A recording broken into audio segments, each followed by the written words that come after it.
अस्सलामुअलैकुम। कैसे हो बच्चों?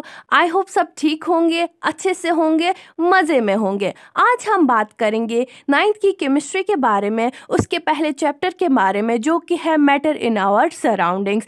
इस वीडियो में हम देखेंगे कि मैटर क्या है, मैटर की क्या क्लासिफिकेशन है, मैटर की क्या प्रॉपर्टीज़ है, और हम देखेंगे इस वीडियो में उसकी क्या कैरेक्टराइजेशन है, कैसे कैसे वो कैरेक्टराइज किया जाता है। चलो वीडियो को एंड तक देखिएगा और इंशाल्लाह इस वीडियो में आपको मैटर के रिलेटेड सारी जो कन्फ्यूजन्स है वो दूर हो जाएंगी।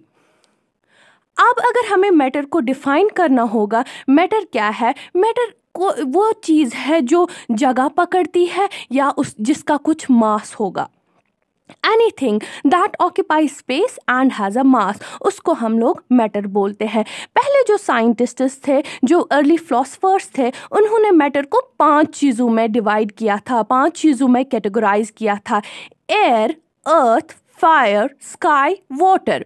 इसको हम लोग 5 तत्व के नाम से भी जाना जाता है। फिर मॉडर्न साइंटिस्ट्स ने आए, उन्होंने बोला नहीं नहीं, हम लोग मैटर को 2 ही चीज़ों में कैटेगराइज कर सकते हैं, that is the physical properties and the chemical properties. In physical properties को हमें इस चैप्टर में देखना है, इंशाल्लाह केमिकल प्रॉपर्टीज़ को हम लोग नेक्स्ट चैप्टर में देखेंगे। अब आप बोलेंगे कि क्या मैम रेत का दाना भी मैटर है?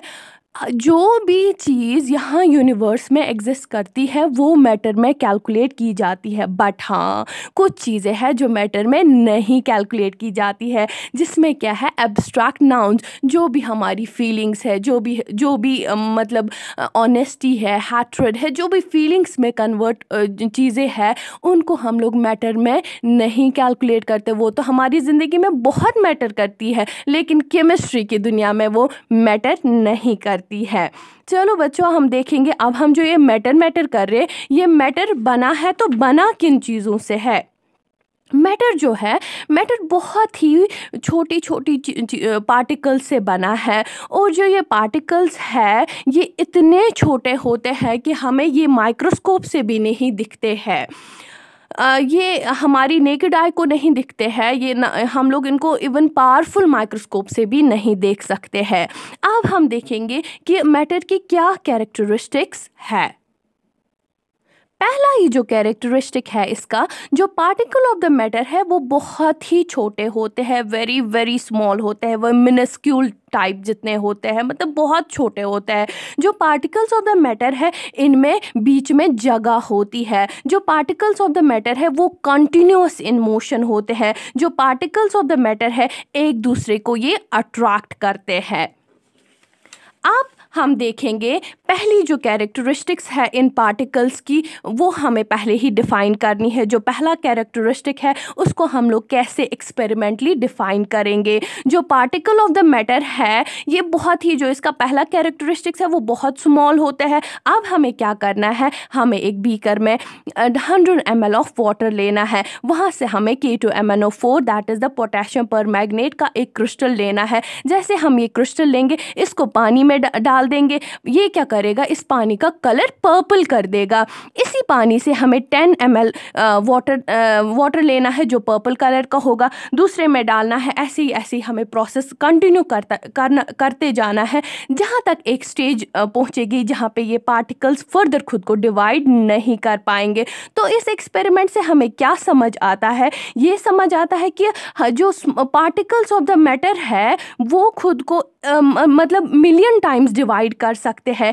एक क्रिस्टल में thousands and millions of the particles देखे जाते हैं जो खुद को डिवाइड करते हैं। अल्टीमेटली एक स्टेज ऐसा पहुंचता है जहां पे वो फर्दर डिवाइड नहीं कर पाता है।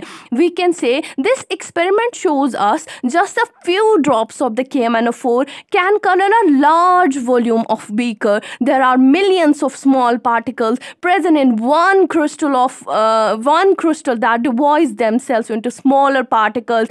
Ultimately, a stage is reached when the particles can't be further divided into the small particle. इससे हमें ये पता चल जाता है कि पार्टिकल्स जो है वो बहुत ही छोटे होते हैं।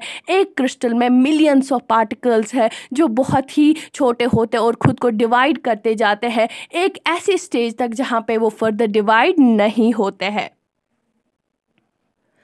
अब जो दूसरा कैरेक्टरिस्टिक है इसका, वो है particles of the matter have spaces between them. अब हम लोग ये इसको कैसे देखेंगे? मैंने फॉर एग्जांपल अपने दोस्त को घर बुलाया। जब मैंने बुलाया तो उसको मुझे जगह भी देनी है, खान पीन भी देनी है। मैं तो नहीं बोल सकता उसको बस बुलाया तो घर के बाहर आपको इनविटेशन है, उसको घर के अंदर भी तो लेना है। तो ये हम लोग ऐसे ही एक्सपेरिमेंटली डिफाइन कर सकते हैं। हमें एक बीकर में पानी लेना है, लेकिन उसका वाटर लेवल जो है पहले ही चेक करके रखना है। हम लोग एक शुगर का या सॉल्ट का क्रिस्टल लेंगे या पाउडर ही लेंगे, हम लोग इसको ड्रॉप करेंगे इसमें। जैसे हम लोग ड्रॉप करेंगे, ये जब डिज़ोल्व हो जाएगा तो आपको अपनी वाटर लेवल जो है, वो जो हमने उस बीकर में पानी लिया है उसको चेक करना है। क्या इसका पानी राइज हो गया या क्या इसका वॉल्यूम चेंज हो गया, क्या इसके वॉल्यूम में कोई चेंज आ गई? तो हमें इससे समझ आता है कि वाटर में या उन पार्टिकल्स ऑफ द मैटर में स्पेसेस है जो उनको जगह देती है ताकि वो उसके साथ पूरी तरीके से डिज़ोल्व हो जाए। ये हम लोग ऐसे भी देख सकते हैं, this can be explained by the fact that the particles of the water have some spaces between them. When a sugar is dissolve in the water its crystal separate. जैसे ही शुगर को वाटर में डालेंगे, जो इसकी crystals है वो separate हो जाएंगे। मतलब मैंने आपको पहले ही बोला, एक क्रिस्टल में बहुत सारे मिलियंस ऑफ पार्टिकल्स होते हैं। जैसे हम लोग एक क्रिस्टल डालेंगे, जो पार्टिकल्स जो उसमें पार्टिकल्स होंगे वो सेपरेट हो जाएंगे, एक छोटे छोटे पार्टिकल्स में आ जाएंगे। और जो वो शुगर पार्टिकल्स है वो वाटर के स्पेसेस के बीच में घुस जाएंगे और वॉल्यूम में हमें कोई चेंज नहीं देखने को मिलेगी। Then comes to the particles of the matter are continuously moving। जो पार्टिकल्स ऑफ मैटर है वो कंटिन्यू मूव करते हैं, वो रुकते नहीं हैं। इस एक्सपेरिमेंट को कैसे देखेंगे? इस एक्सपेरिमेंट को हम लोग घर के अंदर एक कोने में अगरबत्ती जलाएंगे। जैसे हमने अगरबत्ती जलाई तो आप देखेंगे, चाहे आप ऊपर बैठे होंगे, चाहे आप नीचे बैठे होंगे, चाहे आप अपने लॉन में बैठे होंगे, तो आप क्या देखते हो बच्चों? आप देखते हो कि वो स्मेल जो है वो पूरे में फैल रही है। वो लेकिन फैल कैसे रही है? क्योंकि जो पार्टिकल्स ऑफ द मैटर है वो कंटिन्यू मोशन में होते हैं, वो रुकते नहीं है। वो पार्टिकल्स एयर के पार्टिकल्स से मिल जाते हैं और खुद को स्प्रेड करते हैं, और नीचे ही आपको समझ आ जाता है, ओ किसी ने तो अगरबत्ती जलाई। या फॉर एग्जांपल हमारे घर पे अगर हम लोग घी लेंगे, आप जो फॉर एग्जांपल हमारी मामा जो है वो कोई आलू का पराठा बना रही है या कुछ बना रही है, उसने क्या किया, उसने डिब्बे से घी निकाला और तवे पे डाला। बाहर से ही समझ आता, नहीं आज तो पराठे की स्मेल है। मतलब ये जो पार्टिकल्स ऑफ द मैटर है ये हवा के साथ मिल जाते हैं और पूरे में स्मेल आ जाती है। या किसी ने परफ्यूम छिड़का होगा, वो तो कहीं पे उसने छिड़का है, मतलब उसने अपने कपड़ों पे छिड़का है, लेकिन आपको कैसे स्मेल आ गई? जो परफ्यूम है वो एयर के पार्टिकल्स के साथ मिल जाता है और आपके नोस्ट्रल्स तक आता है, तब जाके आपको पता चल जाता है, ओ इस बंदे ने तो परफ्यूम मला है। इससे हमें समझ आता है जो पार्टिकल्स ऑफ मैटर है वो कंटिन्यू मूविंग होते हैं। अब अगर हवा इधर उधर मूव नहीं कर रही होगी, हवा इधर उधर नहीं जा रही होगी, तो हमें क्या मिलता है? वहाँ पे हमें जो फ्रेग्रेंस है वो एक ही जगह रहेगी, वो उसी कोने में ही रहेगी। अगरबत्ती की भी स्मेल उसी कोने में रहेगी अगर वो इधर उधर नहीं मूव करती है। जो पार्टिकल्स ऑफ द मैटर है इनके पास काइनेटिक एनर्जी होती है। जितना टेम्परेचर ज़्यादा होता है उतने जो ये पार्टिकल्स है वो फास्टर स्पीड से मूव करते हैं, और पार्टिकल्स काइनेटिक एनर्जी जितनी ज़्यादा होगी उतना जितना टेम्परेचर ज़्यादा होगा उतनी काइनेटिक एनर्जी ज़्यादा होगी और उतने पार्टिकल ज़्यादा मूव करेंगे। फॉर एग्जांपल मैं आपको एक एग्जांपल दूंगी। अगर हमें कोल्ड वाटर में हमने सॉल्ट को डाला, उसको डिज़ोल्व होने में टाइम लगेगा। अब वही पानी हमने गर्म वाटर में डाला, उसको 2 मिनट में वो डिज़ोल्व हो जाएगा। दैट मीन्स जो टेम्परेचर से डिज़ोल्विंग कैपेसिटी भी बढ़ जाती है। जो पार्टिकल्स मोशन में है वो ज़्यादा उनकी जो ये इंटेंसिटी है वो बढ़ जाती है, और उससे हमें क्या मिल जाता है कि हमें जो पार्टिकल्स है, जो हमारा जो काम है वो जल्दी हो जाता है और पार्टिकल्स मोशन में आ जाते हैं टेम्परेचर के राइज से। अब हम देखेंगे जो डिफ्यूजन है वो क्या होता है। पार्टिकल्स इंटरमिक्स करते हैं खुद ही मतलब जो पार्टिकल्स ऑफ द मैटर वो एयर के साथ मिक्स हो जाते हैं एंड फिर ये higher concentration to the lower concentration जाता है, उसको हम लोग डिफ्यूजन बोलते हैं। जितना टेम्परेचर इंक्रीज हो जाएगा उतना डिफ्यूजन बढ़ जाएगा। अब जो चौथा है, इसका जो चौथा वाला कैरेक्टरिस्टिक है, that is the particles of the matter attract each other. जो पार्टिकल्स ऑफ द मैटर है उनमें एक फोर्स होता है, उसको बोलते हैं फोर्स ऑफ अट्रैक्शन, जो एक के साथ इनको ना बंधे रखता है, एक के साथ इनको अट्रैक्ट करता है। पार्टिकल्स अट्रैक्ट हो जाते हैं तो एक सबस्टेंस बनता है।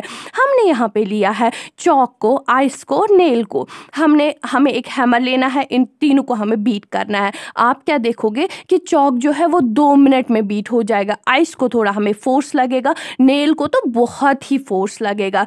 इससे हमें क्या समझ आता है, जो force of attractions of the particles है वो डिफरेंट है, वो वैरी करता है। चॉक में फोर्स ऑफ अट्रैक्शन कम है, लेकिन है आइस में भी है force of attraction as compare to the chalk ज़्यादा है, नेल में उससे ज़्यादा है।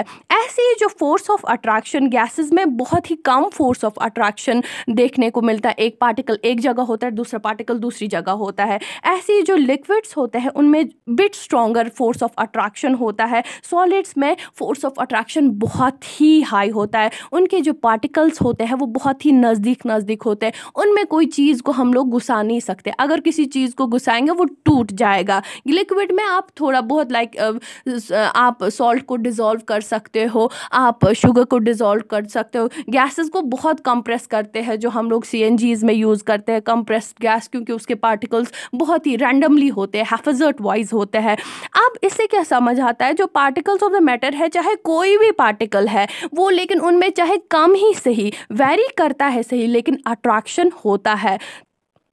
ये जो पार्टिकल्स, ये जो 4 कैरेक्टरिस्टिक्स है, इससे हमें समझ आता है कि मैटर जो है इनमें क्या क्या खासियत है, इनमें इससे किससे हमें ये मतलब हर कोई जो यूनिवर्स में कोई भी चीज़ है कैसे हर एक चीज़ को अलग बनाती है। Thanks for watching.